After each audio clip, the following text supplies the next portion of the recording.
അൽഹംദുലില്ലാഹി റബ്ബിൽ ആലമീൻ. അല്ലാഹുമ്മ സ്വല്ലി അലാ മുഹമ്മദിൻ വഅലാ ആലി മുഹമ്മദ്. സഹോദരങ്ങളെ, അസ്സലാമു അലൈക്കും വറഹ്മത്തുള്ളാഹി വബറകാതുഹു. സ്വാതന്ത്ര്യം എന്നത് നമുക്കിഷ്ടമുള്ള ജീവിതശൈലി മാത്രം സംരക്ഷിക്കുന്നതല്ല, മറ്റൊരാളുടെ തിരഞ്ഞെടുപ്പിനെയും സംരക്ഷിക്കുന്നതാണ്. നാം ഇപ്പോൾ കണ്ടത് ബീഹാറിൽ ഒരു സഹോദരി തൻ്റെ കഴിവിന് കിട്ടിയ അവാർഡ് അത് ഏറ്റുവാങ്ങുന്ന സാഹചര്യത്തിൽ മുഖം മറച്ച് തൻ്റെ നിലപാടനുസരിച്ച് വന്നതിൻ്റെ പേരിൽ ഒരു വേദിയിൽ തൻ്റെ മുഖവസ്ത്രം വലിച്ചു നീക്കുന്ന ഒരു പ്രധാനപ്പെട്ട വ്യക്തി ചെയ്യുന്ന ഒരു പ്രവർത്തനമാണ് നാം ഇപ്പോൾ കണ്ടത്. ഇവിടെ ചോദ്യം ചെയ്യുന്നത് മുഖം വസ്ത്രം ധരിക്കാൻ പറ്റുമോ ഇല്ലേ എന്നുള്ളതല്ല. അത് ഇസ്ലാമിക ലോകത്ത് പണ്ഡിതന്മാർ ചർച്ച ചെയ്യും, തീരുമാനങ്ങളെടുക്കും, അത് കൃത്യമായി അതിൻ്റെതായ വഴിക്ക് നടക്കും. ഇവിടെ നമ്മൾ ചോദ്യം ചെയ്യുന്നത് അവകാശത്തെയാണ്. വസ്ത്രം ഇടാത്തവർക്ക് സ്വാതന്ത്ര്യം എന്തേ? വസ്ത്രം ധരിച്ചവർക്ക് ഇന്ത്യ രാജ്യത്ത് സ്വാതന്ത്ര്യമില്ലേ? ഇന്ത്യൻ ഭരണഘടന എന്താണ് പറയുന്നത്? ഇന്ന് നമ്മൾ ഒരു വലിയ വൈരുദ്ധ്യമാണ്, അത് നമ്മൾ തുറന്നു പറയണം. ഈ കണ്ടത് വസ്ത്രമിടാത്തവർക്ക് പൊതുസ്ഥലങ്ങളിൽ ഇഷ്ടമുള്ള പോലെ നടക്കാം, അതിനെ സ്വാതന്ത്ര്യം എന്ന് പറയുന്നു.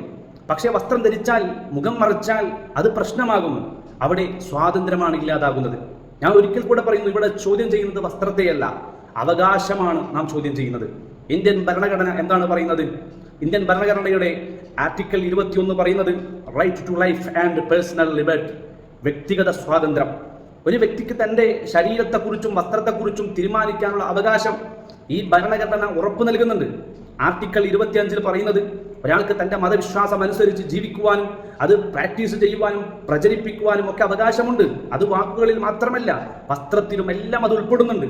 ഒരു സ്ത്രീക്ക് കുറച്ച് വസ്ത്രം ധരിക്കാനുള്ള അവകാശം സമൂഹം അംഗീകരിക്കുന്നുവെങ്കിൽ എത്രയെത്ര സഹോദരിമാരാണ് അടിവസ്ത്രം മാത്രം ധരിച്ചുകൊണ്ട് പൊതുസമൂഹത്തിലൂടെ നടന്നു പോകുന്നത്? ഇവിടെ ആർക്കാണ് പ്രശ്നമുള്ളത്? ആരാണ് എതിർക്കുന്നത്? ആരും എതിർക്കുന്നില്ല. ആ വിഷയത്തിൽ ഓരോരുത്തർക്കും എന്താണോ പിന്നെ അവകാശമുള്ളത്, സ്വാതന്ത്ര്യമുള്ളത്, അതനുസരിച്ചുകൊണ്ട് ജീവിക്കുമ്പോൾ കുറച്ച് വസ്ത്രം ധരിക്കാനുള്ള അവകാശം സമൂഹം അംഗീകരിക്കുന്നുവെങ്കിൽ അതേ സമൂഹം കൂടുതൽ വസ്ത്രം ധരിക്കുവാനുള്ള അവകാശത്തെയും അംഗീകരിക്കണം. സ്വാതന്ത്ര്യം എന്നുള്ളത് ഒരേ ദിശയിൽ മാത്രം പ്രവർത്തിക്കാനുള്ളതല്ല. ഒരു സ്ത്രീക്ക് അവൾക്ക് ഇഷ്ടമുള്ള വസ്ത്രം ധരിക്കുവാനുള്ള അവകാശമുണ്ടെങ്കിൽ അത് മാറ്റാൻ ആർക്കും ഇന്ത്യ രാജ്യത്ത് അവകാശമില്ല. അത് എത്ര വലിയ ഭരണാധികാരിയാണ് എങ്കിൽ പോലും സമ്മതമില്ലാത്ത ഇടപെടൽ സ്വാതന്ത്ര്യത്തിന്റെ ലംഘനമാണ്. ഇന്ത്യൻ ഭരണഘടന കുറച്ച് വസ്ത്രം ധരിക്കുന്നവരെ മാത്രം സംരക്ഷിക്കുന്നില്ല, കൂടുതൽ വസ്ത്രം ധരിക്കുന്നവരെയും അതേ ശക്തിയിൽ സംരക്ഷിക്കുന്നു.